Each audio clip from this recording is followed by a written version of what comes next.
After Keith Gentry's death, detectives began piecing together what had happened inside the family's quiet Robinson home. The first person they focused on was Darlene, the only adult present during the night of the shooting. Her story seemed simple. She said she and Keith had argued the night before.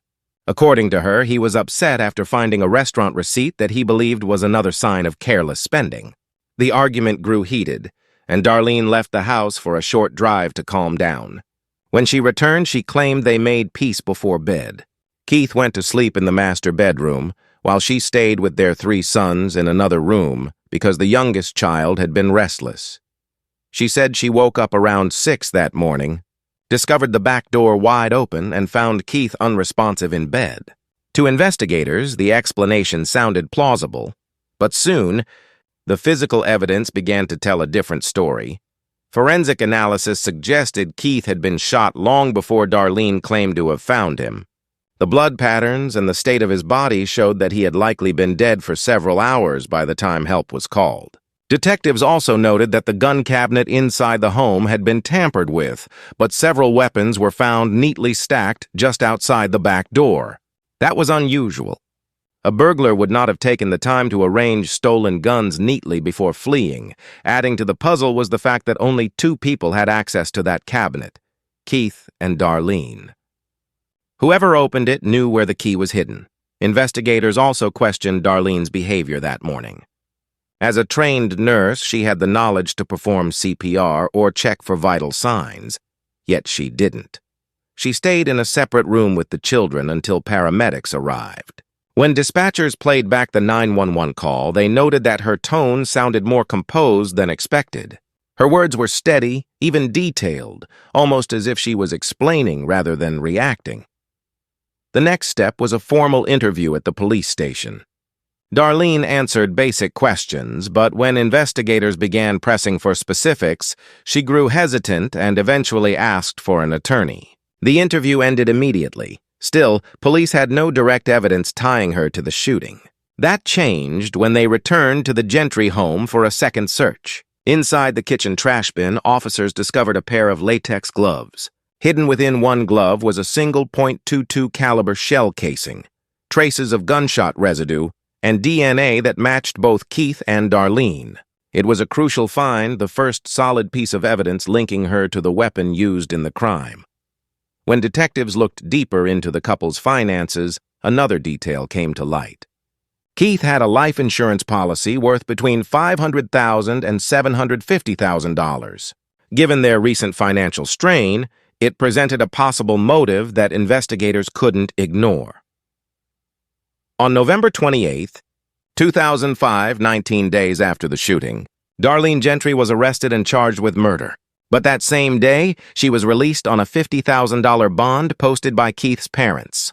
Despite the growing suspicion, they stood by her, believing she was innocent and trusting her completely.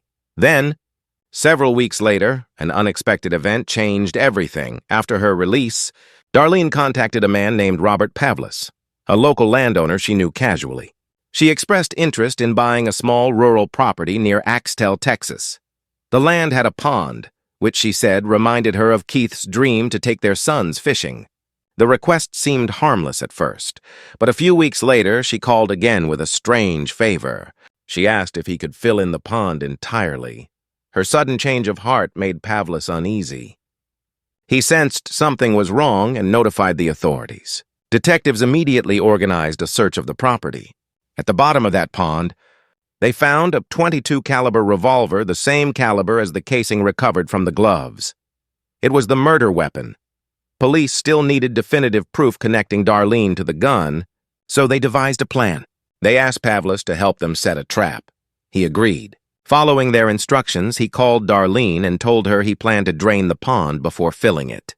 If she had hidden something there, they believed she might return to remove it. The next day, under the watch of hidden surveillance cameras, Darlene arrived at the property. Wearing wading boots and holding a metal rod, she stepped into the shallow water and began poking the mud at the exact spot where the revolver had already been found. The entire scene was recorded on video. That footage became the key evidence prosecutors had been waiting for.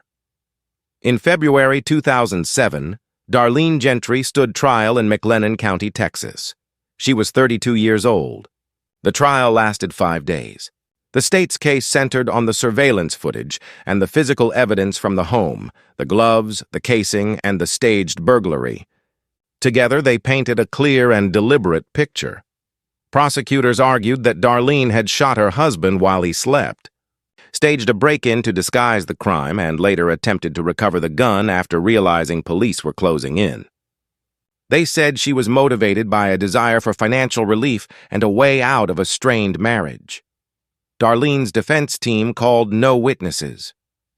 They relied instead on cross-examining the state's witnesses and suggesting that investigators had misinterpreted the evidence.